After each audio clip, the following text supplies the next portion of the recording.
إن الحمد لله نحمده ونستعينه ونستغفره ونؤمن به ونتوكل عليه ونعوذ بالله من شرور أنفسنا ومن سيئات أعمالنا من يهد الله فلا مضل له ومن يضلل فلا هادي له وأشهد أن لا إله إلا الله وحده لا شريك له وأشهد أن محمدا عبده ورسوله أما بعد فإن خير الحديث كتاب الله وخير الهدي هدي محمد صلى الله عليه وسلم وشر الأمور محدثاتها وكل محدثة بدعة وكل بدعة ضلالة وكل ضلالة في النار. أعوذ بالله من الشيطان الرجيم. بسم الله الرحمن الرحيم. يا أيها الناس اتقوا ربكم الذي خلقكم من نفس واحدة وخلق منها زوجها وبث منهما رجالا كثيرا ونساء واتقوا الله الذي تساءلون به والأرحام إن الله كان عليكم رقيبا. سورة النساء. يا أيها الذين آمنوا اتقوا الله حق تقاته ولا تموتن إلا وأنتم مسلمون. سورة آل عمران. يا أيها الذين آمنوا اتقوا الله وقولوا قولا سديدا يصلح لكم أعمالكم ويغفر لكم ذنوبكم ومن يطع الله ورسوله فقد فاز فوزا عظيما. سورة الزخرف. وقال الله تبارك وتعالى في موضع آخر يقلب الليل والنهار إن في ذلك لعبرة لأولي الأبصار. وفي موضع آخر وإن تعدوا نعمة الله لا تحصوها إن الإنسان لظلوم كفار. سورة إبراهيم. وقال الشاعر मंजिल से आगे बढ़कर मंजिल तलाश कर, मंजिल से आगे बढ़कर मंजिल तलाश कर, मिल जाए तुझको दरिया तो समंदर तलाश कर. हर शीशा टूट जाता है पत्थर की चोट से, हर शीशा टूट जाता है पत्थर की चोट से, पत्थर ही टूट जाए वो शीशा तलाश कर. सजदों से तेरे क्या हुआ, नमाजों से तेरे क्या हुआ, सदियां गुजर गई बूढ़े बन चुके, दुनिया तेरी बदल दे वो सजदा तलाश कर. ईमान तेरा लुट गया, ईमान तेरा लुट गया रहज़म के हाथों से, ईमान तेरा बचा ले वो रहबर तलाश कर. हर शख्स जल रहा है अदावत की आग में, हर शख्स जल रहा है अदावत की आग में, उस आग को बुझा दे वो पानी तलाश कर. कुफ्र के शहरों में जाके खुदा का नाम लिख देना, कुफ्र के शहरों में जाके खुदा का नाम लिख देना. जहां पे कुफ्र लिखा हो वहां इस्लाम लिख देना. अगर वो सुलह के फूलों को पैरों से कुचल डाले तो शाखे गुल के हर पत्ती पे कत्ले आम लिख देना. समस्त प्रशंसा গুণগান গুণকীর্তন সেই মহান আল্লাহ রাব্বুল আলামিনের জন্য, যার অশেষ দয়ায় আজকে আমরা এই শীতল দিনে, এই ঠান্ডাময় দিনে, ঠান্ডাময় জুমাতে পবিত্র জায়গায় এসে পবিত্র কথাবার্তা শোনার তৌফিক পেয়েছি, যার প্রশংসা শেষ করা যাবে না, যার গুণগান গুণকীর্তন শেষ করা যাবে না, যিনি অনন্ত, যিনি আদি অনন্ত, যার কোনো শেষ নেই, যার কোনো শুরু নেই. তিতলি কা রুখস গুল কি আদা তেরি হামদ হ্যায়, মৌজে খিরম বাদ সাবা তেরি হামদ হ্যায়. আকাশ বাতাস নদী নালা পাহাড় প্রজাপতি সকলে তার প্রশংসা গেয়ে যায়. আমরা ছোট্ট করে তার প্রশংসা করে বলবো আলহামদুলিল্লাহ. দরুদ এবং শান্তির ধারা বিবর্ষিত হোক সমস্ত নবী এবং রাসূলগণের উপর, যারা ইসলাম নামক আমানতকে মানুষের দ্বারে দ্বারে পৌঁছে দেওয়ার জন্য হাজার ব্যথা বেদনা কষ্ট সহ্য করেছেন. বিশেষ করে আমাদের সর্বশেষ নবী জনাবে আহমদ মুজতবা মুহাম্মদ মুস্তাফা সাল্লাল্লাহু আলাইহি সাল্লামের উপর শত সহস্র দরুদ এবং শান্তির ধারা বিবর্ষিত হোক, যিনি এই পৃথিবীবাসীর জন্য রহমাতুল লিল আলামিন হয়ে এসেছিলেন, রহমত স্বরূপ এসেছিলেন। আল্লাহ তাআলা তার উপর শত সহস্র দরুদ এবং শান্তির ধারা বিবর্ষণ করুন। আল্লাহুম্মা সাল্লি আলাইহি আল্লাহুম্মা বারিক আলাইহি।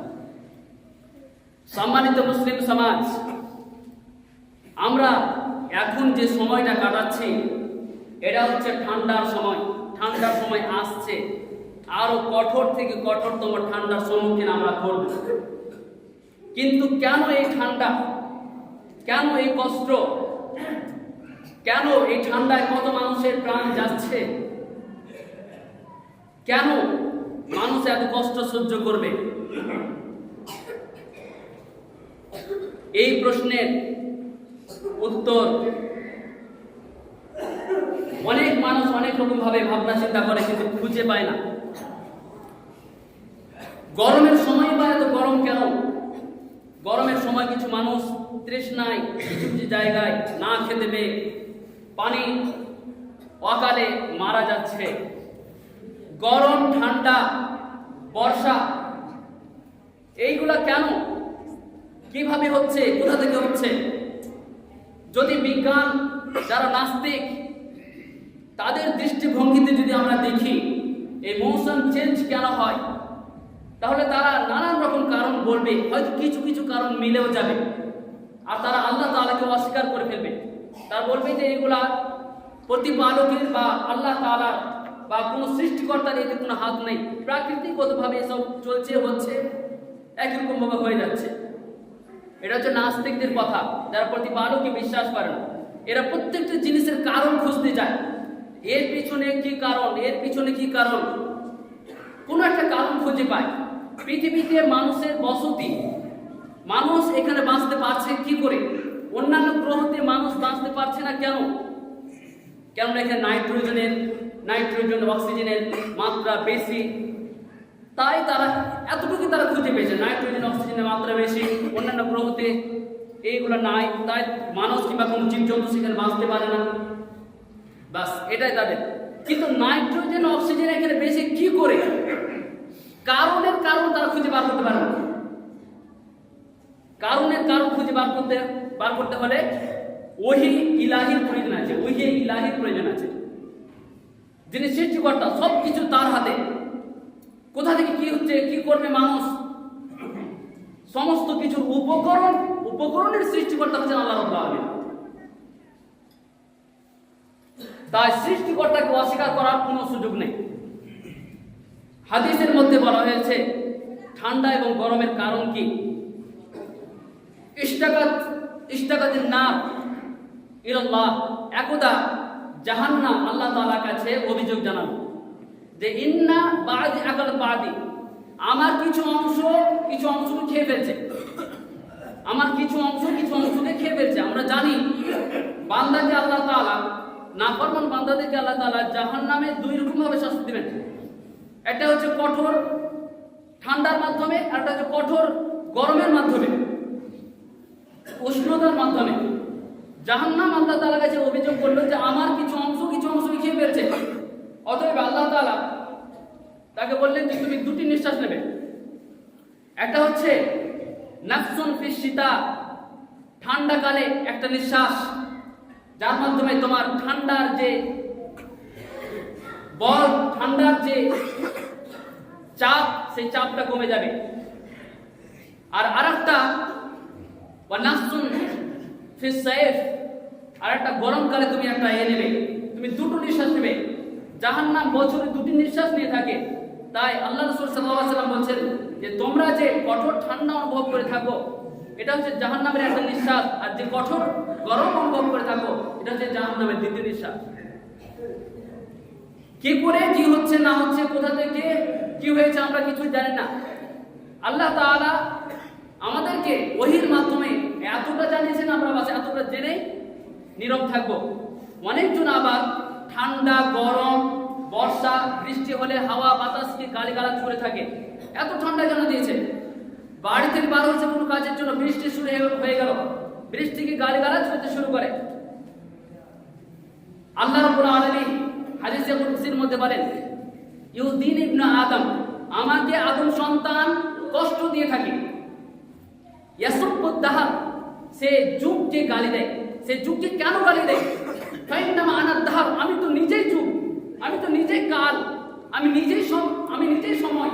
উকাল্লিবুল লাইলা ওয়ান নাহার, আমি নিজের হাতেই সময়কে পরিবর্তন করতে থাকি, রাত দিনকে পরিবর্তন করতে থাকি। তাই এই সমস্ত কিছু যেহেতু আল্লাহ তাআলার আদেশে হচ্ছে, তাই কেউ যদি এই সমস্ত ঠান্ডা গরম ঝড় বাতাস এগুলাকে গালি দেয়, তাহলে সে নিয়ামতের, আল্লাহ তাআলার নিয়ামতের অকৃতজ্ঞ হবে বা আল্লাহ তাআলার নিয়ামতকে গালি দেবে। হয়তো আপনার জন্য আপাতত নিয়ামত নয়, কিন্তু হয়তো এটা অন্য কারোর জন্য নিয়ামত। আপনি হয়তো এর ভালাই বুঝতে পারছেন না, কিন্তু আল্লাহ তাআলা এটা বেশি ভালো করে জানেন যে এর মধ্যে আপনার কি ভালাই লুকিয়ে আছে। আল্লাহ রাব্বুল আলামিন কোরআনের মধ্যে বলছেন, আসা আন তাকরাহু শাইআন ওয়া হুয়া খায়রুল লাকুম, হতে পারে যে তোমরা কোনো জিনিসকে অপছন্দ করছো, কিন্তু এর মধ্যেই তোমাদের কল্যাণ নিহিত রয়েছে। ওয়া আসা আন তুহিব্বু শাইআন ওয়া হুয়া শাররুল লাকুম, আর কোনো জিনিসকে হয়তো তোমরা অপছন্দ করছো, কিন্তু বাস্তবে ওর মধ্যেই তোমাদের জন্য মঙ্গল নিহিত রয়েছে। ওয়া আসা আন তুহিব্বু শাইআন ওয়া হুয়া শাররুল লাকুম, কোনো জিনিসকে তোমরা পছন্দ করছো, কিন্তু বাস্তবে হয়তো ওর মধ্যে কল্যাণ নিহিত রয়েছে। আল্লাহু ইয়ালামু ওয়া আনতুম লা তা'লামুন, আল্লাহ তাআলা ভালো জানেন, তোমরা জানো না। অতএব গালিগালাজ করা যাবে না। ঠান্ডার দিন হচ্ছে আল্লাহ তাআলার একটা নিয়ামত। ঠান্ডার দিন আল্লাহ তাআলার অনেক বড় নিয়ামত। সাহাবায়ে কেরাম বলতেন, আশ-শিতাউ, ঠান্ডার দিন হচ্ছে গানিমাতুল আবিদিন, ইবাদতকারীদের জন্য গনিমত স্বরূপ। ইবাদতকারীদের জন্য, মুমিনদের জন্য গনিমত স্বরূপ। আর মুমিনগণ ঠান্ডা হোক গরম হোক, তার কাছে কষ্ট আসুক কিংবা সে খুশি হোক, সর্ব অবস্থায় সে আল্লাহ তাআলা কৃতজ্ঞতা পালন করে থাকে। সেই জন্য রাসূলুল্লাহ সাল্লাল্লাহু আলাইহি ওয়াসাল্লাম বলেছেন, আজাবান লিআমরিল মুমিন, মুমিনের অবস্থা দেখে আমি বড় আশ্চর্য বোধ করি। ইন্না আমরুহু কুল্লু খায়র, তার প্রত্যেকটি বিষয় আশয় মঙ্গলের সাথে হয়ে থাকে, তার সমস্ত কাজকর্ম মঙ্গলের হয়ে থাকে।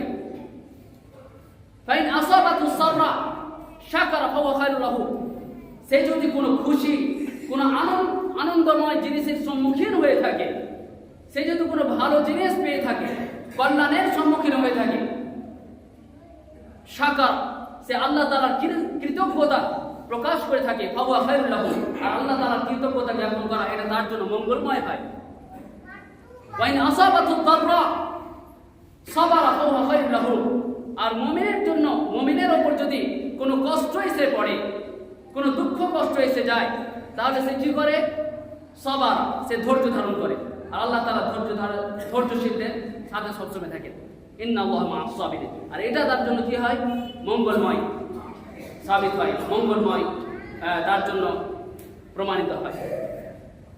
সম্মানিত মুসলিম সমাজ, এই ঠান্ডার দিনে আমাদের কিছু করণীয় আছে আর কিছু বর্জনীয় আছে। ঠান্ডার দিনে কিছু মাসলা মাসায়ে আমি আপনাদের সম্মুখে তুলে ধরব, যেগুলা সাধারণ মুসলিমরা জানে না আর জানার চেষ্টা করে না। ঠান্ডার দিনে এক নম্বর হচ্ছে ওযুর বিষয়টা, এক নম্বর হচ্ছে গোসলের বিষয়টা। ঠান্ডার দিনে গোসল করার যে প্রয়োজন পড়ে, বিশেষ করে রাত্রিবেলাতে কারো যদি গোসল করার প্রয়োজন পড়ে যায়, তাহলে সে ফজর নামাজ ত্যাগ করে দিয়ে লম্বা সময় জোহর পর্যন্ত টেনে নিয়ে যায়, তারপর সেই সময় গোসল করে। ঠান্ডার দিনে সে গোসল করতে যায়। এখন আলহামদুলিল্লাহ এখন পানি গরম করার খুব সুন্দর আমাদের সমাজের মধ্যে বৈজ্ঞানিক আবিষ্কার চলে এসেছে।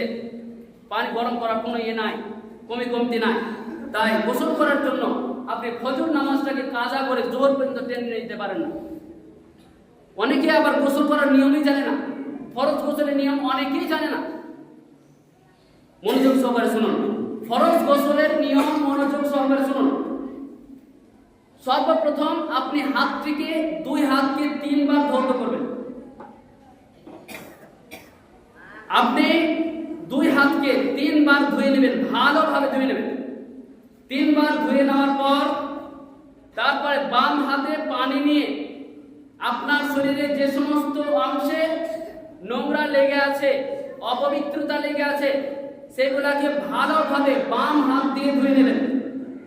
বাম হাত দিয়ে ধুয়ে নেওয়ার পর দুই হাতকে ভালোভাবে মাটি দিয়ে, আর এখন বিকল্পীয় সাবান দিয়ে ধুয়ে নিতে পারেন। দুই হাতকে সাবান বা মাটি দিয়ে ধুয়ে নেওয়ার পর যেভাবে নামাজের জন্য সাধারণ ওযু করতে হয় সেভাবে ওযু করবেন। আর জায়গাটা যদি নোংরা থাকে বা পানি ছিটা এসে আপনার পায়ে লাগতে পারে, এই অবস্থায় আপনি পাটাকে ধোবেন না। ওযু করবেন কিন্তু পাটাকে ধোবেন না। তারপরে মাথাতে 3 বার পানি এমন ভাবে দেবেন যাতে করে চুলের একটা চুল যাতে শুকনো না থাকে, চুলের গোড়াগুলা সব ভালোভাবে ধোয়া যায় বা পানি পৌঁছে যায়। তারপরে আপনি সাধারণভাবে 3 বার যেভাবে মাথায় পানি ঢালতে হয় 3 বার মাথায় পানি ঢেলে গোসল করে নেবেন। এরপরে যদি দেখা যায় যে না, আরো পানি ঢালার প্রয়োজন আছে, আরো পানি ঢালা যেতে পারে, শরীরের কোনো অংশ যাতে নোংরা না লেগে, শরীরের কোনো অংশ যাতে শুকনো না থেকে যায়, তারপরে লাস্টে পা ধুয়ে নেবেন। এই হচ্ছে ফরজ গোসলের নিয়ম। এটা হচ্ছে ফরজ গোসলের নিয়ম। এই নিয়মটা অনেকেই জানে না, এটা সুন্নতি নিয়ম। এই নিয়ম অনুসারে প্রত্যেক মুসলিমকে ফরজ গোসল করা উচিত। আর অনেকেই আবার ওযু করে, গোসলের বিষয়টা আছে, অনেকে ওযু করে আর ওযুর অঙ্গগুলা শুকনো থেকে যায়, এই বিষয়ে কিন্তু ধ্যান দিতে হবে। আল্লাহ রাসূল সাল্লাল্লাহু আলাইহি ওয়াসাল্লাম বলেছেন ওয়াইলুল লিল আকাব মিনান নার, যারা ওযু করে কিন্তু ওযুর অংশগুলি শুকনো থেকে যায় তাদের জন্য খারাপই আছে, ওয়াইল নামক জাহান্নাম আছে, দুর্ভোগ আছে। অতএব ভালোভাবে ওযু করতে হবে। আর ওযুর চাইতে বেশি সতর্কীয় বিষয় হচ্ছে গোসল করা। আলী রাদিয়াল্লাহু আনহু অধিকাংশ সময় নাড়া হয়ে থাকতেন। এই ভয়ে হয়তো ফরজ গোসল করবো কিন্তু চুলের কোনো অংশ শুকনো থেকে যাবে। অতএব এই বিষয়ে ধ্যান দিতে হবে। এরপরে আসুন ওযুর বিষয়টা। ঠান্ডার দিনে ওযু করতে হবে। অনেক মানুষকে দেখা যায় যে তারা ওযু না করে তায়াম্মুম করে নেয়। তায়াম্মুম করা চলবে না। যদি ওযু করার সামর্থ্য থাকে তাহলে তায়াম্মুম করা যাবে না। তায়াম্মুম শুধুমাত্র তখনই প্রযোজ্য যখন ওযু করতে গিয়ে আপনার কোনো ক্ষয়ক্ষতি হতে পারে, ওযু করতে গিয়ে আপনার অসুখ বিসুখ বেড়ে যেতে পারে, কিংবা ওযু করার পানি নেই, তায়াম্মুম করলেন আর দেখা গেল যে পানি পেয়ে গেছেন, তখন আপনার তায়াম্মুম অটোমেটিক ভেঙে যাবে। আপনাকে আবার ওযু করে নামাজ পড়তে হবে বা ইবাদতের যে সমস্ত কাজকর্ম করতে হবে। পানি পেয়ে গেলে আর তায়াম্মুম করা হবে না। কিন্তু তায়াম্মুমের পদ্ধতি কি? অনেকেই তায়াম্মুম করতে জানে না। এই মাটি নেওয়ার পর যেভাবে ওযু করে সেভাবে সমস্ত অঙ্গ প্রত্যঙ্গতে বুলাতে থাকে। তায়াম্মুমের নিয়মটাও শিখিয়ে দিই, তায়াম্মুমের পদ্ধতিটা শিখিয়ে দিই। সহিহ বুখারীতে যেভাবে তায়াম্মুমের পদ্ধতিটা বলা হয়েছে তা হচ্ছে আপনি 2 হাতকে একসাথে এইভাবে মাটিতে মারবেন। আর এমন জায়গা পৌঁছে গেছেন যেখানে মাটি নাই। মাটি না থাকলে মাটির বিকল্পতে যে সমস্ত জিনিস পাওয়া যায়, পাথর হোক, সিমেন্ট বালি হোক, দেওয়াল হোক, এই সমস্ত কিছুতে ওযু করা যায়। মরুভূমিতে পৌঁছে গেছেন, বালি ছাড়া কিছুই নেই, পানিও নেই, ওইখানে বালিতেই আপনি তায়াম্মুম করবেন। এভাবে মারবেন মাটিতে, কিংবা মাটির বিকল্প যা কিছু আছে মারবেন। 2 হাতকে মারার পর সবকিছুতে নিয়াত করতে হবে। আর কি নিয়াতটা বলতে আমি ভুলে যাচ্ছি। নিয়াত করতে হবে। আপনি তায়াম্মুম করছেন, তায়াম্মুমে নিয়াত করবেন। নিয়াত করে বিসমিল্লাহ পড়বেন। ফরজ গোসলের যে বিষয়টা বললাম ওতে আমি নিয়াতের কথাটা বলতে ভুলে গেছিলাম। অতিও প্রথমে নিয়াত করতে হবে। আপনি যদি সারাদিন পুকুরে ডুবে থাকেন তাহলে আপনার ফরজ গোসল হবে না নিয়াত না করলে। তো নিয়াত করতে হবে। নিয়াত করার পর বিসমিল্লাহ বলে হাতটাকে মাটিতে মারতে হবে। মারার পর তারপরে অনেকে ভাই এভাবে প্রথম করে নেয় না, মারার পর হাতে যা কিছু লেগে থাক আর না থাক, হাতে ফু দেবেন। ফু দেওয়ার পর মুখমণ্ডলে বুলাতে হবে। মুখমণ্ডলে বুলিয়ে নেওয়ার পর লাস্টে প্রথমে ডান হাতের কবজি পর্যন্ত বাম হাত দিয়ে মাসা করবেন। তারপরে বাম হাতকে ডান হাত দিয়ে কবজি পর্যন্ত মাসা করবেন, বাম হাতকে ডান হাত দিয়ে কবজি পর্যন্ত মাসা করবেন। হয়ে গেল তায়াম্মুম। কি বললাম আরেকবার বলি, বিসমিল্লাহ বলে মাটিতে মারবেন, মারার পর ফু দিবেন, মুখে বোলাবেন, তারপরে কবজি, ডান কবজিতে বাম কবজি, হয়ে গেল। এই হচ্ছে তায়াম্মুম। আর তায়াম্মুম বললাম যে কোনো কারণে করা যাবে না। আপনার হালকা করে কষ্ট হচ্ছে, তায়াম্মুম করা যাবে না। যদি এমন বড় অসুবিধার সম্মুখীন হয়েছে যে তায়াম্মুম ওযু করলে, পানি স্পর্শ করলে আপনার রোগ বৃদ্ধি পাবে, তখনই শুধুমাত্র, আর পানি পাচ্ছে না, এই দুই অবস্থায় শুধুমাত্র তায়াম্মুম করা যায়, তাছাড়া তায়াম্মুম করা যায় নাই। এরপরে আসে মাসার বিষয়। মোজা মাসা, ঠান্ডার দিনে মোজা পড়তে হয়। ঠান্ডার দিনে যে মোজা পড়তে হয়, মোজা কিভাবে পরবো আর কিভাবে মাসা করব? আপনি যে মোজাটা পড়েছেন মনে রাখতে হবে ওই মোজাটা যেন পবিত্রতা অবস্থায় বা ওযুর অবস্থায় পড়েছেন। মোজাটা পরার আগে ওযু করে নিতে হবে, তারপরে আপনি সম্পূর্ণ ওযু করে নিতে হবে। ধরেন আপনি জোহরের সময় ওযু করে নিয়েছেন, ওযু করে তারপরে মোজা পড়েছেন, এরপরে আসরে যখন আপনি মোজা মাসা করবেন তখন আপনার শরীরের সমস্ত অঙ্গ প্রত্যঙ্গ ওযু ধৌত করে নিলেন, ওযু করে নিলেন, আর পায়ের যে মোজাটা তখন লাস্টে আপনি মাসা করবেন। কেন করছেন? কেন জোহরে আপনি সম্পূর্ণ ওযু করেছিলেন আর ওযুর অবস্থাতে মোজাটা পড়েছিলেন। মাসা করার পদ্ধতি মানে কি জানেন না? আবার মাসা করার পদ্ধতি বলে দিই। মাসা কিভাবে করবেন? অনেক যে এইভাবে ধরে আর পুরো পাটা কি মাসা করে, জি না, পুরো পাটাকে মাসা করতে হবে না, আর দুই পায়ে একসাথে মাসা হবে। এটা যেন মনে থাকে, দুই পায়ের মাসা একসাথে হবে। যেভাবে মাথা মাসার জন্য পানি নেন সেভাবে পানি নিতে হবে, হাতে করে ফেলে দিতে হবে। ফেলে দেওয়ার পর এই যে হাত আঙুল, এই আঙুলটাকে পায়ের আঙুলের কাছ থেকে শুরু করে নিয়ে পায়ের রলা পর্যন্ত টেনে নিয়ে যেতে হবে, নিচে নয় ওপরে, এভাবে টেনে নিয়ে যেতে হবে। একসাথে মাসা হয়ে গেল। মাসা নিচে করতে হবে না।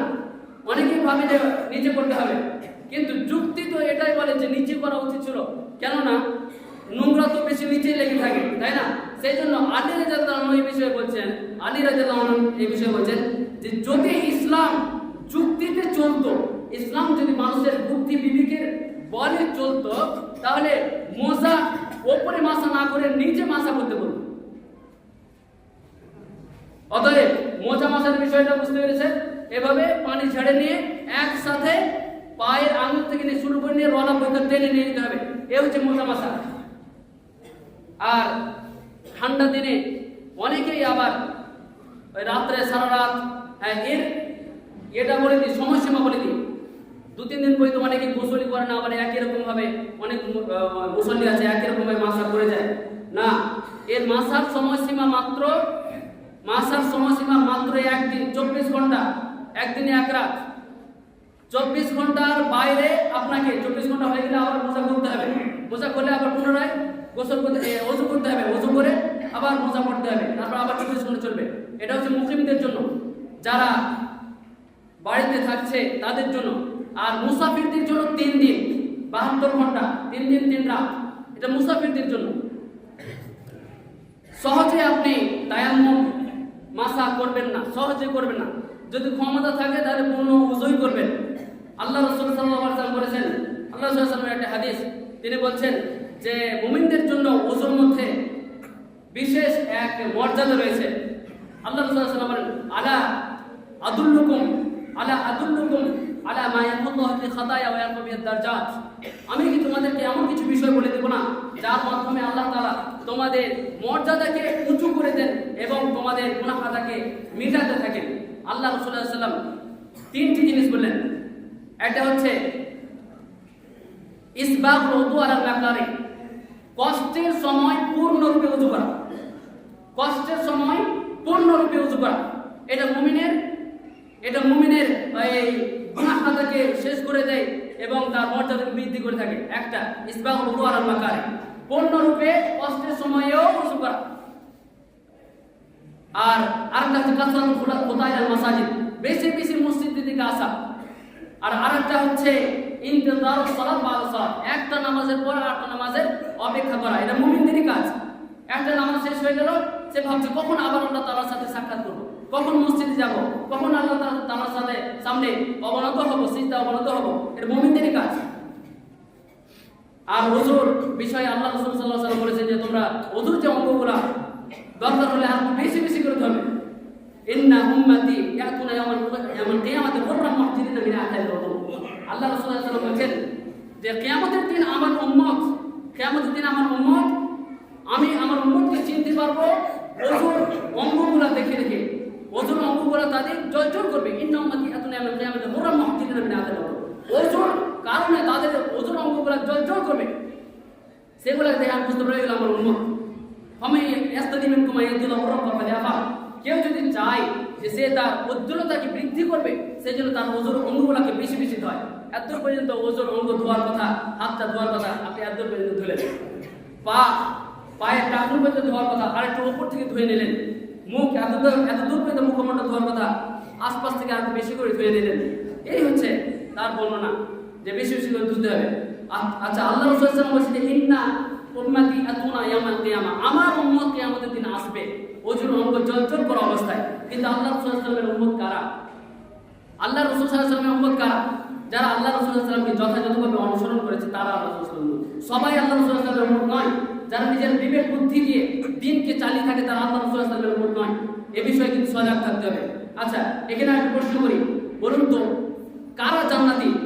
আল্লাহ রাসূল সাল্লাল্লাহু আলাইহি ওয়াসাল্লামের উম্মতি বাস্তবে কারা? হানাফি না আহলে হাদিস নাকি বেরেলভি? জান্নাতি কারা? আমরা নিজেদেরকে জান্নাতি বলে থাকি। হানাফিরা জান্নাতে যাবে না যাবে না, একটা বড় প্রশ্ন, অনেকেই প্রশ্ন করে থাকে। হানাফিরা জান্নাতে যাবে না যাবে না, বেরেলিরা জান্নাতে যাবে কি যাবে না? শুধু কি আহলে হাদিসরা জান্নাতে যাবে? এর উত্তর কি হবে? মাযহাব মানা কি? এখানে যদি কোনো মাযহাবই নেই, কিন্তু অনেকেই প্রশ্ন করে থাকে যে হানাফিরা যে ধর্ম মানছে বা দেবান্দিরা যে ধর্ম মানছে তাদের কি হবে? তারা জান্নাতে যাবে না যাবে না?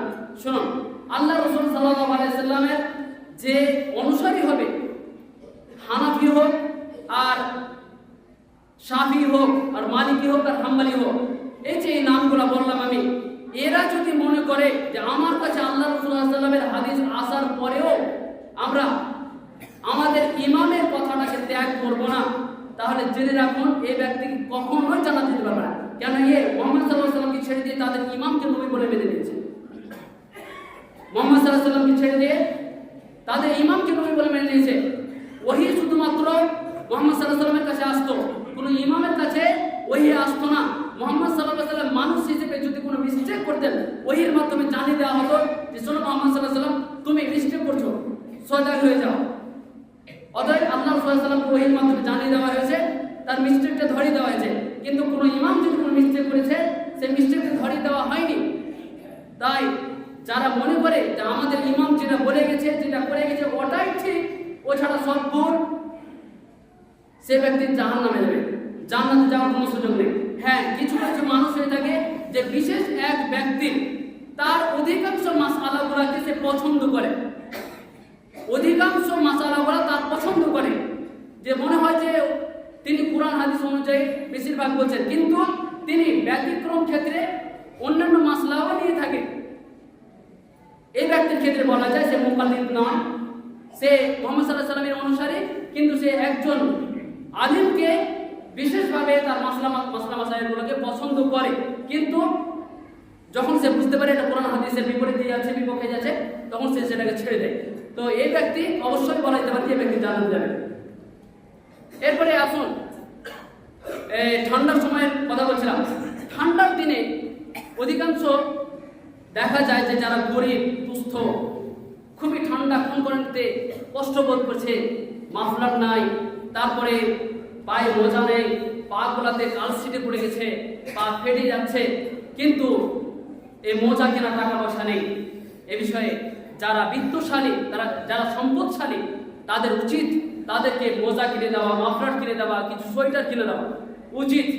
আল্লাহু ফি আউনিল আবদি মা কানা আবদু ফি আউনি আখি। আল্লাহ তাআলা ততক্ষণ পর্যন্ত বান্দাকে সাহায্য সহযোগিতা করতে থাকেন যতক্ষণ পর্যন্ত বান্দা তার ভাইকে সাহায্য সহযোগিতা করতে থাকে। সেই লোকটা যতদিন পর্যন্ত আপনার কিনে দেওয়া মোজা পড়বে, ততদিন পর্যন্ত আপনি সাদকায়ে জারিয়া হিসাবে নেকি পেতে থাকবেন। আপনি কোনো আমল করেন আর না করেন, ততদিন পর্যন্ত আপনি নেকি পেতে থাকবেন। আল্লাহ রাসূল সাল্লাল্লাহু আলাইহি ওয়াসাল্লাম একটা হাদিস, তিনি বলেন, মান ফাররাজা আন মুসলিমিন কুরবাতান ফাররাজাল্লাহু আনহু কুরবাতান মিন কুরাবাতি ইয়াউমিল কিয়ামাহ।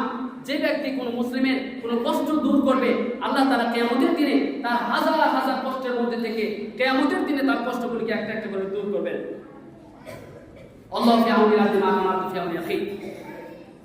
অতএব আমরা চেষ্টা করব যে কোনো মুসলিম ভাই যদি কোনো কষ্টে থাকে তাহলে তাকে সাহায্য করা, এ বিষয়ে তাকে যথাযথ টাকা পয়সা দিয়ে হোক বা যে কোনো ভাবে হোক সাহায্য সহযোগিতা করা।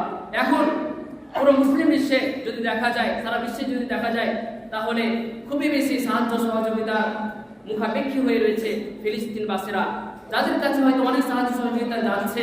আল্লাহ তাআলা কোরআনের মধ্যে বলেছেন, ওমা লাকুম লা তুকাতিলুনা ফি সাবিলিল্লাহ ওয়াল মুস্তাযআফিনা মিনার রিজাল ওয়ান নিসা আল্লাযীনা ইয়াকুলুনা রাব্বানা আখরিজনা মিন হাযিহিল ক্বরিয়াতি যালিমা আহলুহা ওয়াজআল লানা মিন লাদুনকা ওয়ালিয়্যান ওয়াজআল লানা মিন লাদুনকা নাসীরা। তারা বলছে, আল্লাহ, ফিলিস্তিনবাসীরা বা এই ধরনের যারা বিপদ আপদের মধ্যে রয়েছে, যাদের উপর অত্যাচার অনাচার করা হচ্ছে, তারা আল্লাহ তাআলাকে ডেকে ডেকে বলছে, আল্লাহ তুমি আমাদের কাছে তোমার পক্ষ থেকে কোনো সাহায্যকারী পাঠিয়ে দাও, তোমার পক্ষ থেকে আমাদের কাছে কোনো অভিভাবক পাঠিয়ে দাও। আল্লাহ তাআলা সারা দুনিয়া থেকে অনেক অনেক অভিভাবক, অনেক অনেক সাহায্যকারী ফিলিস্তিনবাসীদের কাছে পাঠিয়ে দিচ্ছেন। আমাদের উচিত যদি কোনো ফান্ড এমন আমরা দেখতে পাই, তাদের টাকা ভরে দেব, যারা ফিলিস্তিনবাসীদের কাছে টাকা পয়সা পৌঁছে দেবে। তারা শুধুমাত্র ঠান্ডার দিনে নয়, তাদের কাছে তাদের তো পোশাক আশাক ছাড়া কত কষ্টতে আছে, খাবার দাবার ছাড়া কত কষ্টতে আছে। যদি আমরা পারি এই ফান্ডে আমরা টাকা পয়সা পৌঁছে দিলে, ভরে দিলে, সে টাকা পয়সা ফিলিস্তিনবাসীদের কাছে পৌঁছাচ্ছে, তাহলে আমরা এই সুবর্ণ সুযোগ হাতছাড়া করবো না। এটা হচ্ছে অনেক বড় সাহায্য। আল্লাহ তাআলার কাছে দোয়া করি, আল্লাহ তাআলা যেন আমাদেরকে দুনিয়াতে যত কষ্ট, যত দুস্থ, গরিব, অসহায় রয়েছে, তাদের যাতে যথাযথভাবে সাহায্য করতে পারি। আর আল্লাহ তাআলা যেন আমাদের মধ্যে যে সমস্ত মানুষ কষ্টের মধ্যে রয়েছে, আমরা যদি কোনো রোগ বালা মুসিবতে থাকি, তাহলে আল্লাহ তাআলা সেই রোগ বালা মুসিবতকে যেন দূর করে দেন। আল্লাহুম্মা আমিন। আলহামদুলিল্লাহ ওয়া সালামুন আলা ইবাদিল্লাযিনা ইসতাফা, আম্মা বা'দ। সম্মানিত মুসলিম সমাজ, আমি ফিলিস্তিনবাসীদের জন্য বললাম, আমাদের উচিত, আল্লাহ রাসূল সাল্লাল্লাহু আলাইহি ওয়াসাল্লাম হাদিসের মধ্যে বলেছেন, মাসালুল মুমিনিনা ফি তাওয়াদ্দিহিম ওয়া তারাহুমিহিম ওয়া তাআতুফিহিম কাজাসাদিন ওয়াহিদ, যে পৃথিবীতে যত মুমিন আছে, যত মুসলিম আছে, তারা ভালোবাসার ক্ষেত্রে একে অপরের সাথে দয়া ভাব রাখতে গিয়ে কাজাসাদিন ওয়াহিদ, একটি শরীরের সমতুল্য, মাত্র একটি শরীরের সমতুল্য। একটা শরীরে যেমন কাঁটা বিঁধে গেলে সম্পূর্ণ শরীরে একটা অঙ্গতে কাঁটা যদি বেঁধে যায়, সম্পূর্ণ শরীর ব্যথা বেদনায় অস্থির হয়ে ওঠে, সেইরূপ আমাদের কোনো মুসলিম যদি ব্যথায় বেদনায় থাকে, কষ্টে থাকে, তাহলে ইসলাম আমাদেরকে এটাই শিক্ষা দিয়েছে যে যথাযথভাবে তার সাহায্য সহযোগিতা করা, যথাসম্ভব তার পাশে দাঁড়ানো। আমরা যদি সাহায্য সহযোগিতা না করতে পারি, কম করে তাদের জন্য দোয়া করা। ফিলিস্তিনবাসীরা অনেক কষ্টের মধ্যে রয়েছে, আমরা আজকে তাদের জন্য দোয়া করব। ইস্তিখারার মাধ্যমে আমরা তাদের জন্য দোয়া করব, যেভাবে আল্লাহ রাসূল সাল্লাল্লাহু আলাইহি ওয়াসাল্লাম দোয়া করেছেন। এটা হচ্ছে কুনুতে নাজিলা, আর এটা হচ্ছে কুনুতে বিতর। আল্লাহ রাসূল সাল্লাল্লাহু আলাইহি ওয়াসাল্লাম কুনুতে নাজিলার মাধ্যমে মুসলমানদের জন্য দোয়া করতেন, আর কাফেরদের জন্য বদদোয়া করতেন। ফরজ নামাজে একদা আল্লাহ রাসূল সাল্লাল্লাহু আলাইহি ওয়াসাল্লামের 70 জন সাহাবাকে, বীর মুনার ঘটনা, 70 জন সাহাবাকে নির্মমভাবে, নৃশংসভাবে হত্যা করে দেওয়া হয়, মেরে দেওয়া হয়। আল্লাহ রাসূল সাল্লাল্লাহু আলাইহি ওয়াসাল্লাম তাদের জন্য 40 দিন যাবত কুনুত নাযিলা করেন, দোয়া করেন। আমরাও ফিলিস্তিনবাসীদের জন্য দোয়া করব এবং যারা তাদের উপর অত্যাচার অনাচার করছে তাদের বিরুদ্ধে বদদোয়া করব। আজকে জুমার দিনে ফরজ নামাজে, জুমার নামাজে ফরজ নামাজের শেষ রাকাতে রুকুর পর আমি হাত তুলে দোয়া করব, আপনারা আমিন আমিন বলবেন। এটা আল্লাহ সাল্লাল্লাহু আলাইহি ওয়াসাল্লামের পদ্ধতি ছিল। আল্লাহ রাসূল সাল্লাল্লাহু আলাইহি ওয়াসাল্লাম যেখানে কোনো বালা মুসিবত হয়েছে, যেই রূপ বালা মুসিবত সেই রূপ দোয়া করেছেন, বিশেষ কোনো দোয়া নেই। আল্লাহ রাসূল সাল্লাল্লাহু আলাইহি ওয়াসাল্লাম আলাদা আলাদা শব্দের সাথে দোয়া করেছেন। তাই আমরাও এই সময় সাপেক্ষে এবং অবস্থার সাথে মিল রেখে আমরা দোয়া করব। আর আপনারা সবাই আমার পিছনে আমিন আমিন বলবেন। إن الله وملائكته يصلون على النبي يا أيها الذين آمنوا صلوا عليه وسلموا تسليما اللهم صل على محمد وعلى آل محمد كما صليت على إبراهيم وعلى آل إبراهيم إنك حميد مجيد اللهم بارك على